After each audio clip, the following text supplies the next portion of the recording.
Creepy crawlies. I want to draw that in my new sketchbook. Just a quick doodle of a shell with insect legs.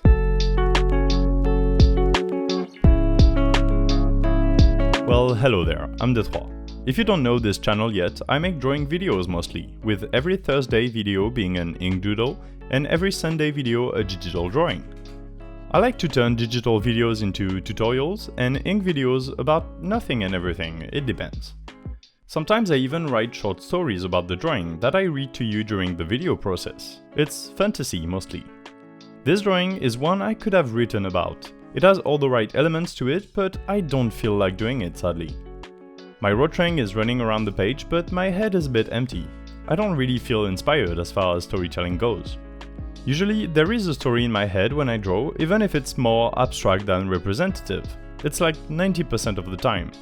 And sometimes I don't. That's life, I guess.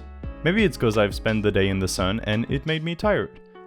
You can't really see it since most of my arms are cut off from the video, but my skin is really red. I forgot to use sunscreen. That's on me. Anyway, more about this drawing. I've always liked to draw stuff that's a bit on the dark side. I also like to alternate crowded areas with uncrowded ones, have curves and angles in places. Having contrast within the drawing is what I'm saying. Here, it's mostly between the shell and the thin insect legs.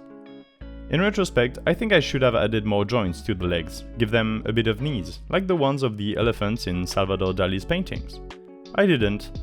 For the next time, I'll add knees. It will give more substance and maybe read more like legs. Anyway, the shell curves and is mostly white, but the legs are straight and angled and much darker, all straight and no curves. This is the contrast I like. It felt a bit too easy to just have a shell sitting there like that, so I added holes into it. Very simple circles with a tiny outline to give it three-dimensionality and dense lines in the middle, just so you know there are even more legs on the inside. In my headcanon, this creature moves by sticking out more legs at the front and retracting the legs at the back. Like, it's not simply moving the legs from the back to the front and so on, it's like rotating the legs that it uses, so it moves with an eerie vibe, like the shell is floating above the ground while the legs go in and out. On a quick side note, this is the first film drawing I'm making in this new sketchbook of mine. If you want to see the old one, I have a whole video where I flip through the pages of it all. I even have TikToks of me flipping through it. You can find it all in the description. For a first ink drawing in this new book, I think it's not a bad thing to have a simple doodle. I don't want this sketchbook to be like the previous one. I don't want to feel like every drawing has to be perfect.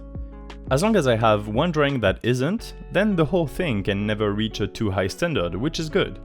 I can then have fun and draw whatever I want. It's like how you address white page syndrome when you're writing. You just have to reach the keyboard and press down on the keys.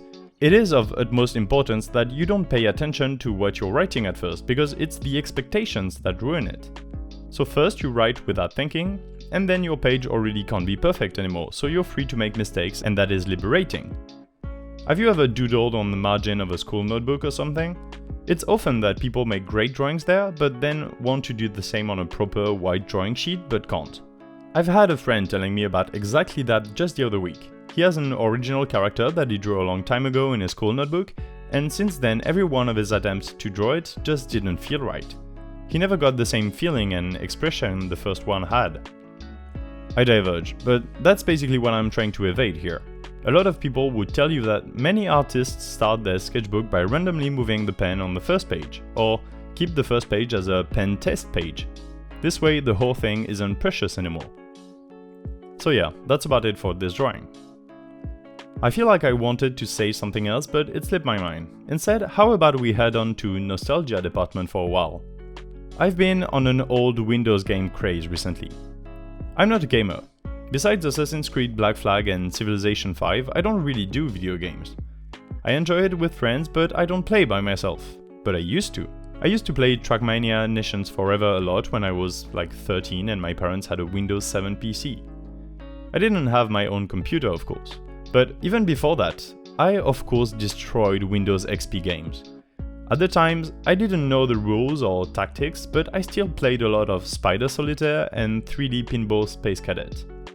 I regret not having thought of it before, but in my lab, the computer I use for my experiment is still on Windows XP, and of course it has all those wonderful games.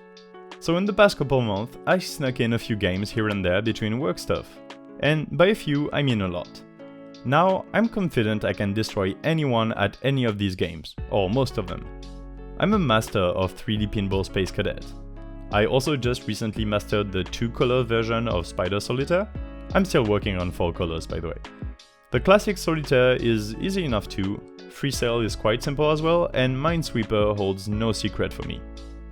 I'm like speedrunning these games and no one can stop me, be it in my friend group or in my entire lab. I dare anyone to beat me on these. So yeah, these games have brought back a bit of nostalgia in me. Before I even played these Windows included games, me and my sister would play other games on the family computer when we were allowed. I'm talking proper old games, ones that existed only on floppy disks at the time. Most of them consist of series of enigma following a bigger storyline, where you have to constantly go all around the place and pick up clues or tools that you would use later, figuring out what to do, etc. Turns out these games are a bit hard to find now. I've had to download a Windows 2003 emulator to play these games. I haven't really delved into them, but I'll probably finish the 5 I've downloaded in like 2 days or so. I still remember everything about them, and I can probably get a perfect run in less than an hour. These old games aren't that big anyway, they're like 1 megabyte each at most. So yeah, I'm excited for that. Wanna know what else I'm excited about? Your comments that you will leave after liking the video. Tell me what I should draw next. I encourage you to subscribe to this channel as well as follow me on my social media. I'm Detroit and I'll see you soon. Bye!